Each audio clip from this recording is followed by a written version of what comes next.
बच्चों, आज हम पढ़ने जा रहे हैं बलों के अध्यारोपण का सिद्धांत। किसी आवेश पर लगने वाले बलों के अध्यारोपण का सिद्धांत। तो इसको पढ़ने से पहले हम लोगों को एग्जाम्पल समझना पड़ेगा छोटा सा। जैसे मान लो 5 व्यक्ति हैं, ए, बी, सी, डी और ये ई। मान लो ये 5 व्यक्ति, इनके नाम है ए, बी, सी, डी, ई। अब मान लो इनमें से ए, डी, सी और ई बी पे बी पे रेप्टा मारते हैं एक एक। ये चारों जो है इस पर एक एक रेप्टा खींचते हैं। ठीक है। अच्छा, तो इस पर जो है बल लगेगा, इस 5वें वाले व्यक्ति पर बल लगेगा इन चारों के कारण। भाई ये खींचेंगे तो बल तो लगेगा ही, किसी ना किसी बल से तो मारेंगे ना। तो इस पर लगने वाला जो बल होगा, 5वें व्यक्ति पर जो लगने वाला जो बल होगा, वो इन सभी बलों के, यानी कि जो इसने मारा, इसने मारा, इसने मारा, इसने मारा, इन सभी बलों के योगफल के बराबर ही तो होगा। अगर अगर कोई व्यक्ति पूछे इस पर कुल कितना बल लगा, तो इन चारों के जो इन चारों ने बल लगाया, उन चारों के बल के बराबर लगा। इतनी बात समझ में आई होगी। यानी कि अच्छा, ठीक इसी प्रकार से आवेश पे होता है। अब जैसे मान लेते हैं कुछ आवेश हैं। मान लो ये Q1 आवेश है, मान लो ये Q2 आवेश है, ये मान लो Q3 है, ये Q4 है। अब मान लो ये आवेश, अब इस आवेश पर मान लो बल निकालना है। हम ऐसा मान लेते हैं कि हमें इस आवेश पर बल निकालना है, कितना बल लग रहा है। तो इस आवेश पर इसके कारण भी बल लगेगा, इसके कारण भी बल लगेगा, इसके कारण भी बल लगेगा। तो इस आवेश पर लगने वाला जो कुल बल है, इस आवेश पर जो लगने वाला जो कुल बल है, वो इन आवेशों के द्वारा लगाए गए बलों के योगफल के बराबर ही तो होगा। यही बात बलों के अध्यारोपण के सिद्धांत में समझाई गई। ठीक है, तो एक बार सुन लेते हैं कि किसी आवेश पर लगने वाला जो कुल बल होता है, वो अन्य आवेशों द्वारा लगाए गए बलों के सदिश योगफल के बराबर होता है। किसी एक आवेश पर अगर कोई निकाय है, यदि कोई निकाय है, अगर उसमें कई आवेश हैं, मान लो ये पूरा एक निकाय है। निकाय मतलब कोई सिस्टम है, ये पूरा एक सिस्टम है। इसमें मान लो 4 आवेश हैं। अब आवेश तो कितने हो सकते हैं, हमने माने 4 समझाने के लिए, मान लो 5 है।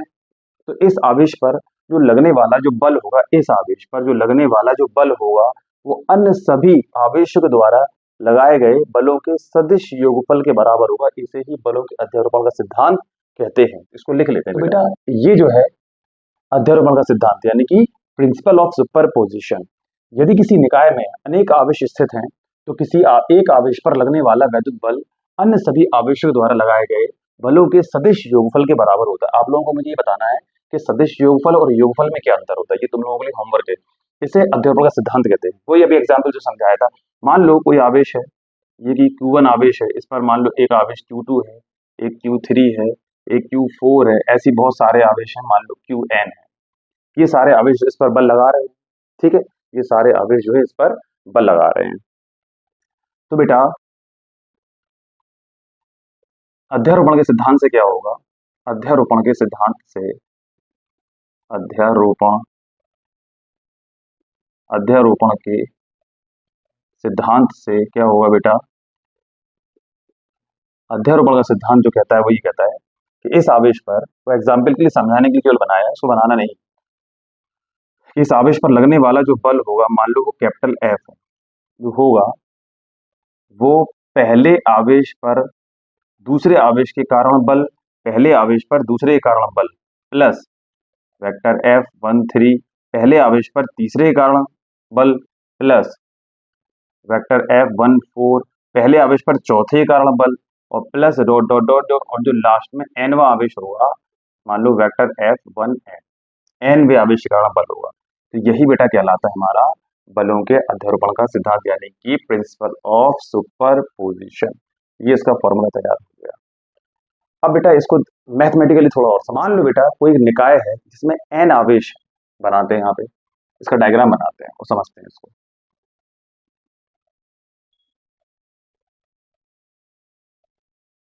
मान लो ये कोई सिस्टम है, और इस सिस्टम में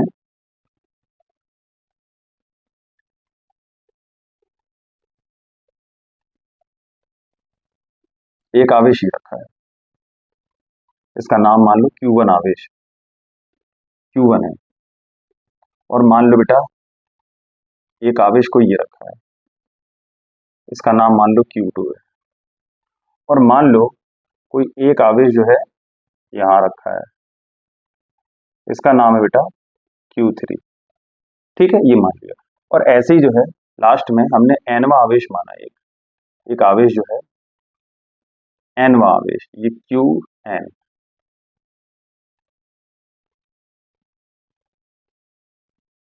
डायग्राम को बहुत ध्यान से समझना, अगर डायग्राम को नहीं देखा तो समझ में नहीं आने वाला।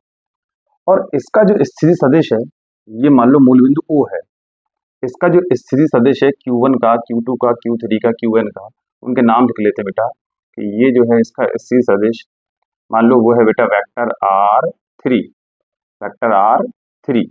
ठीक है, और Q1 का मूल बिंदु O के सापेक्ष जो स्थिति सदिश है, यानी कि इसकी स्थिति को रिप्रेजेंट कर रहा है, ये वेक्टर R1।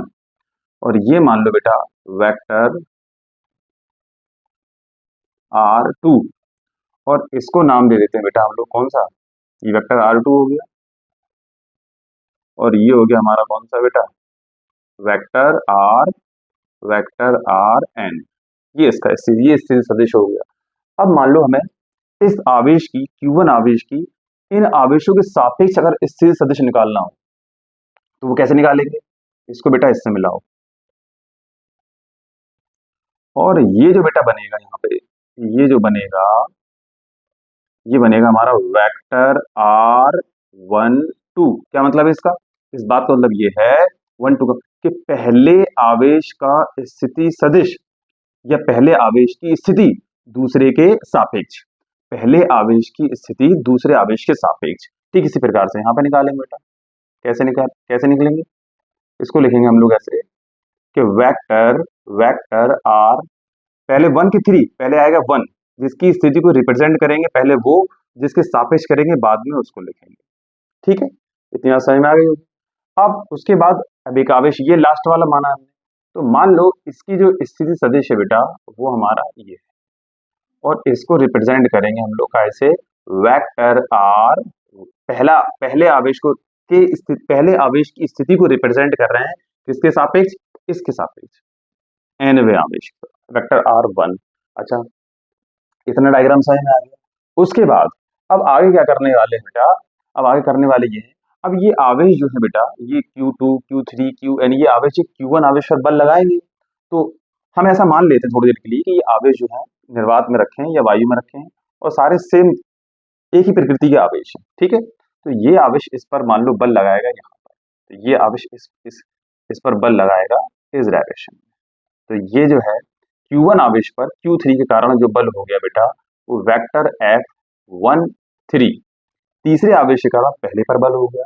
अब अगर इसके कारण निकालना हो, 2 के कारण, अगर 2 कारण निकालना हो तो बेटा कैसे निकाल लेंगे, वेक्टर F12, ये हो गया। भाई ये वाला आवेश इस पर बल लगाएगा ना, तो पहले आवेश पर बल किसके कारण, दूसरे के कारण। ठीक है, अब ऐसी nवे आवेश के कारण अगर बल निकाले बेटा, अगर nवे आवेश के कारण अगर बल निकालें तो वो कितना आएगा, वेक्टर वेक्टर F1n।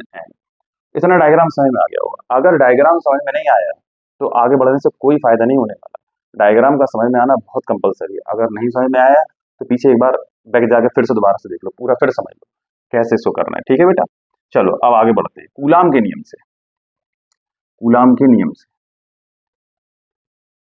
कूलाम के नियम से, और कूलाम के नियम का सदिश रूप का इस्तेमाल करें हम लोग कूलाम के नियम से। अच्छा, वेक्टर F12 की अगर वैल्यू निकालना हो, वेक्टर F12 की अगर वैल्यू निकालना हो बेटा, यानी कि ये वाला आवेश इस आवेश पर कितना बल लगा रहा है, तो हम लोगों ने कूलाम के नियम पढ़ा है कि दोनों आवेशों के बीच लगने वाला जो बल होता है उसका फॉर्मूला जो बेटा होता है 1/4πε0।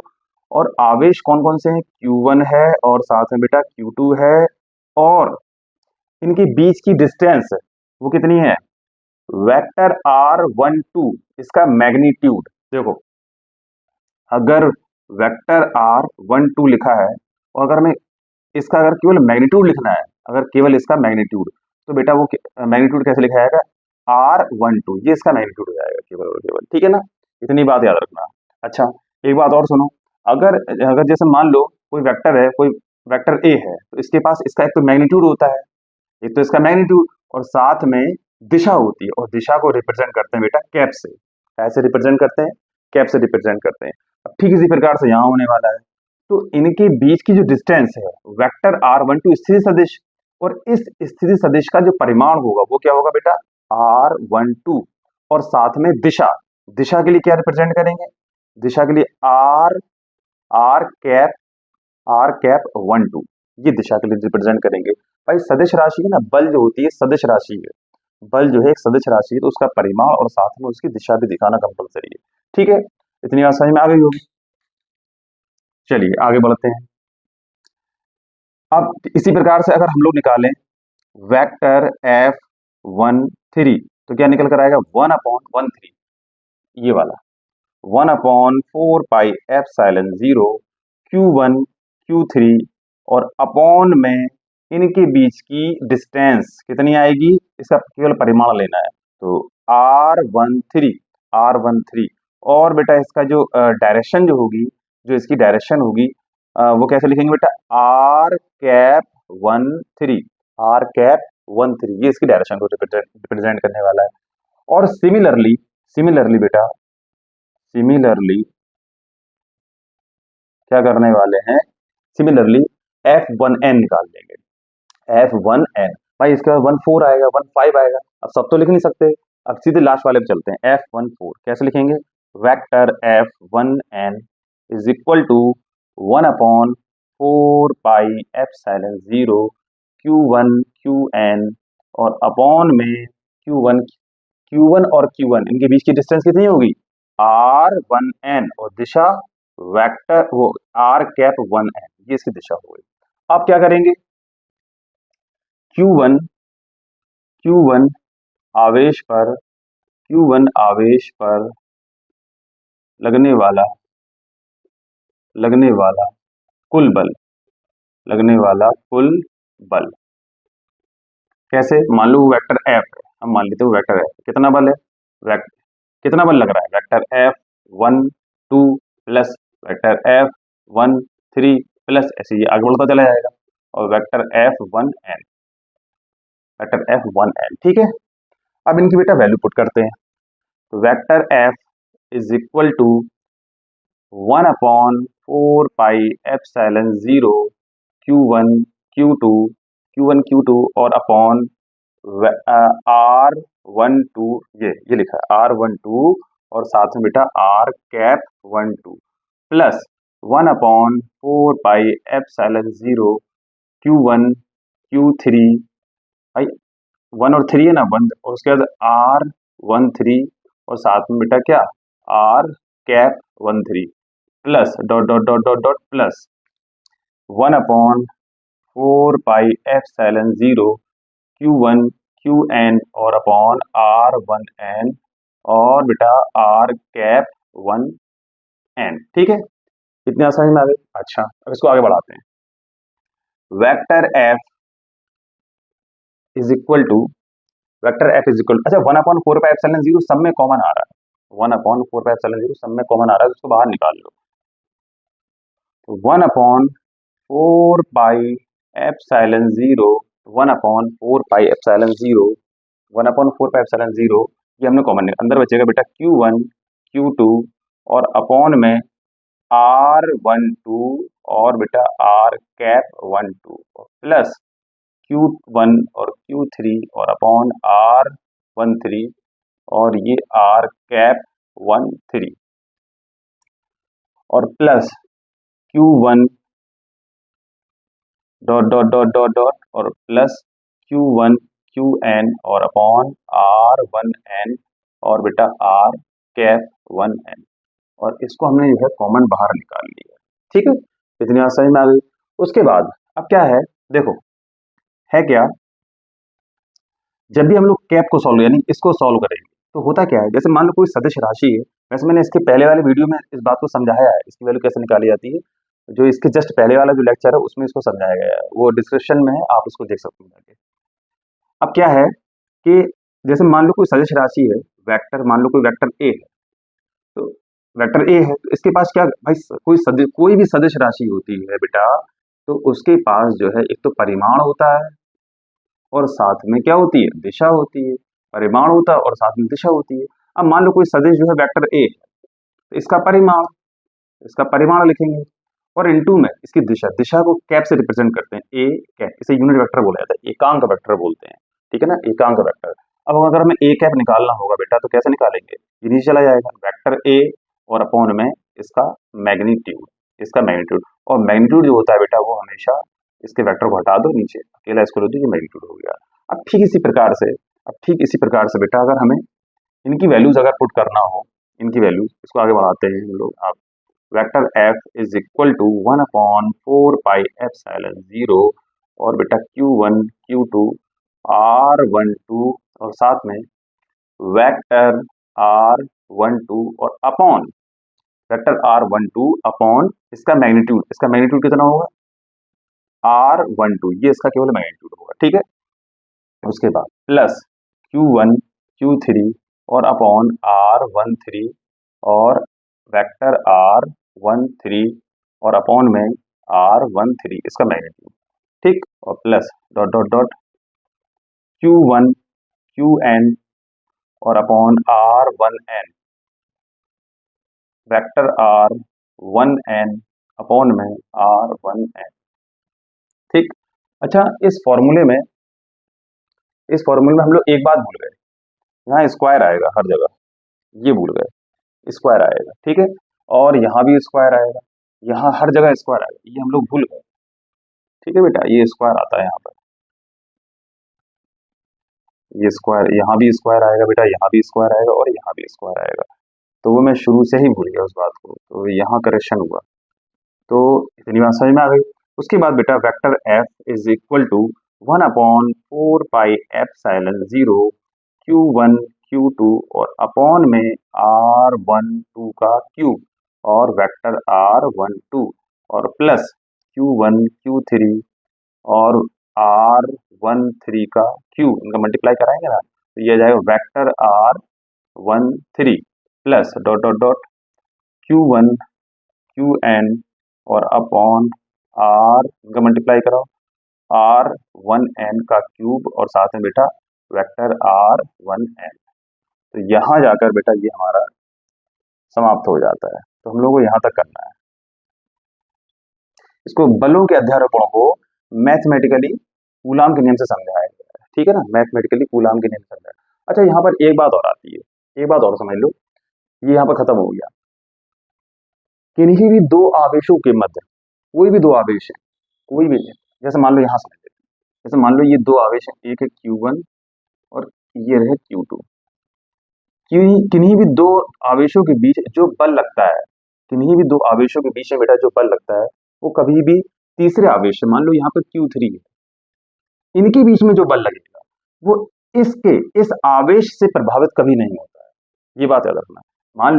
मान लो इस q1 पर ये q2 आवेश बल लगा रहा है, तो जितना बल लगा रहा है इसको हटा दे तब भी उतना ही लगेगा, इसको रख दे तब भी उतना ही लगने वाला है, ठीक है ना।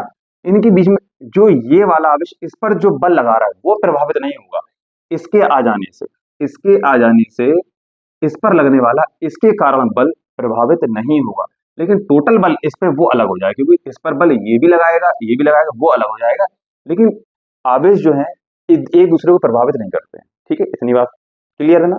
चलो अब अगले लेक्चर में